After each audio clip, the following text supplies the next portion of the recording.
Hello everyone. This one is the last unit 6, the design of the clutches.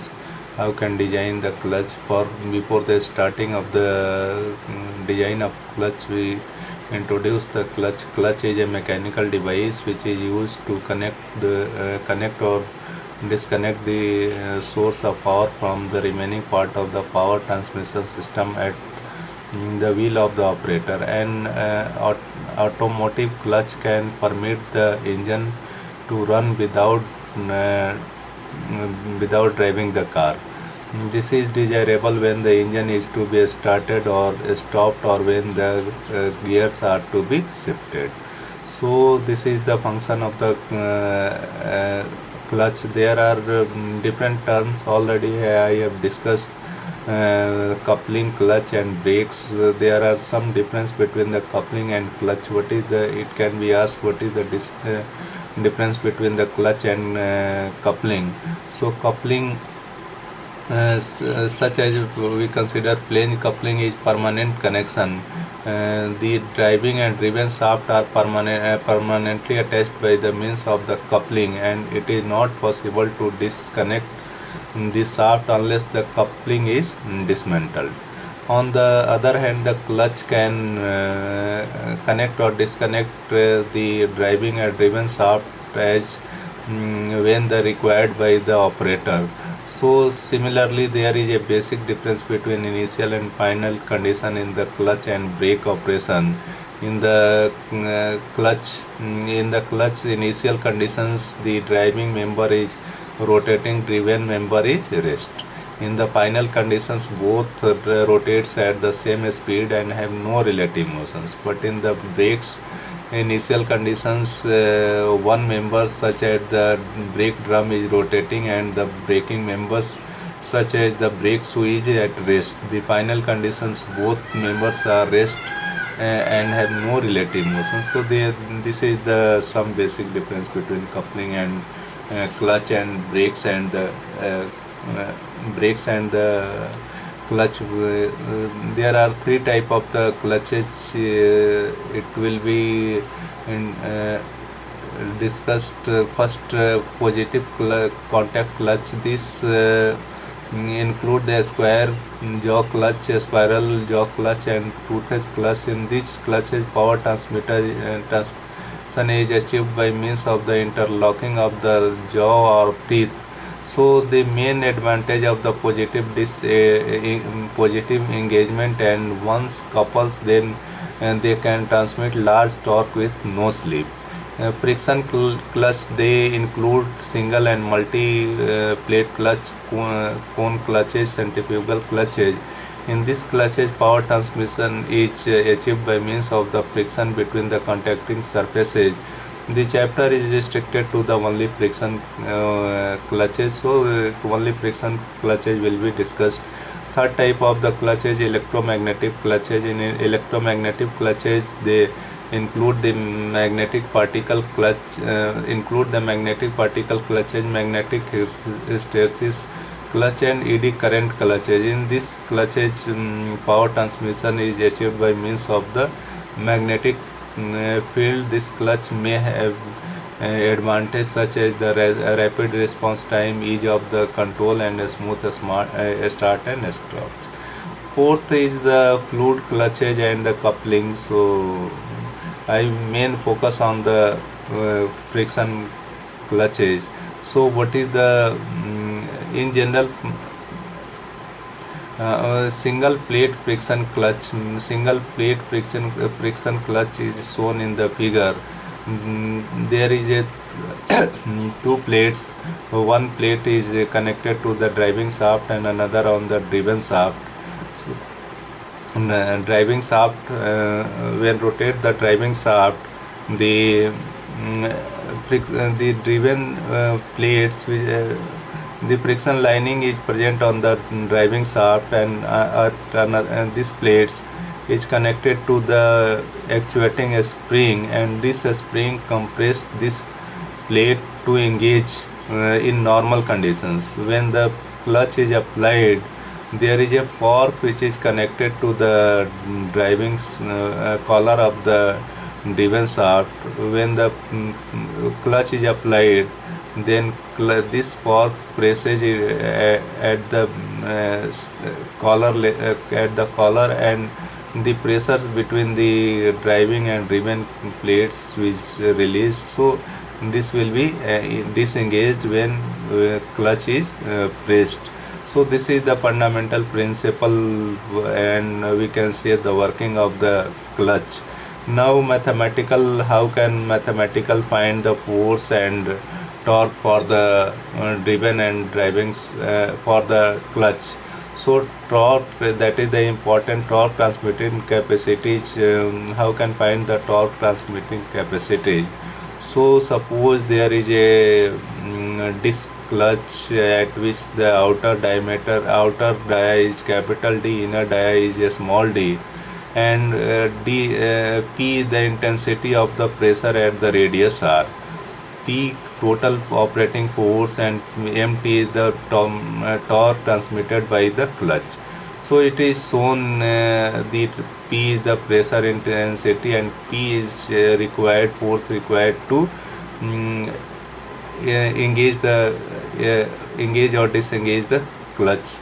So how can find the P and torque transmitted by the clutch?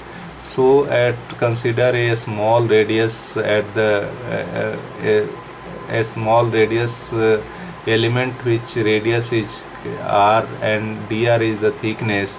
So what is the elemental area? 2 pi r into dr. Elemental axial force is equal to 2 pi r dr into axial pressure intensity. So when you multiply, you will get this one.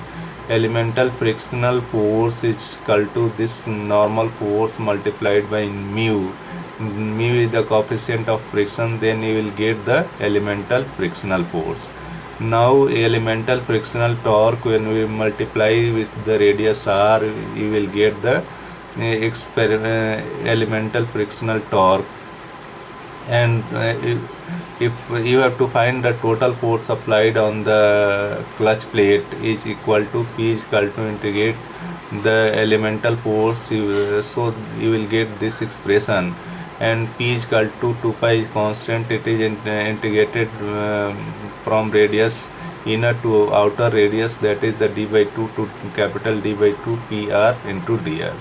Similarly, transmitting torque Mt is equal to integrate this expression, you will get 2 pi mu into PR square dr. 2 pi mu is constant, and this one integration of the pi p r square. So there are two theories used for the design of the clutch plate.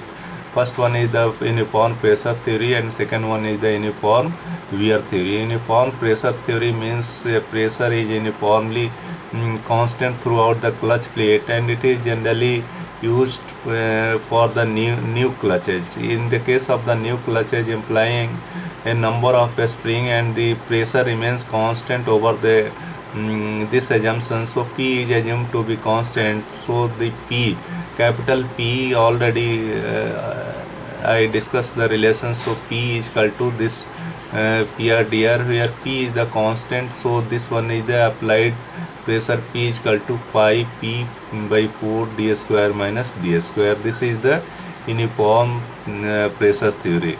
And Mt, torque transmitted, you can find the torque transmitted. This one is the pi mu P by 12 dq by dq minus d square, and Mt is equal to, you will get this expression. When solved, you will get these expressions.